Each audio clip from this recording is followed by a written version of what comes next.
Hey everyone, here we have a gaggia titanium. This unit was brought in because the customer says it wasn't brewing espresso, and when you try to run a shot, sometimes it would just spit out water. It was a simple fix. All we had to do was take out the brew group, replace a few gaskets, and now she's working like a charm.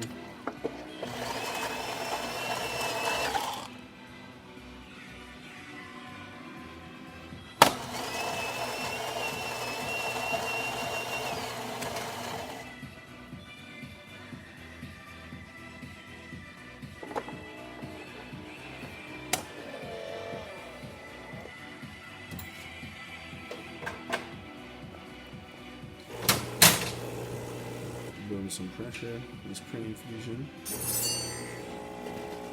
she goes. Beautiful shot. Nice perfect stream and good chroma. It's a beautiful shot. Thank you for watching. If you like this video, please give us a thumbs up or subscribe to our YouTube channel for more content like this every day. Thanks.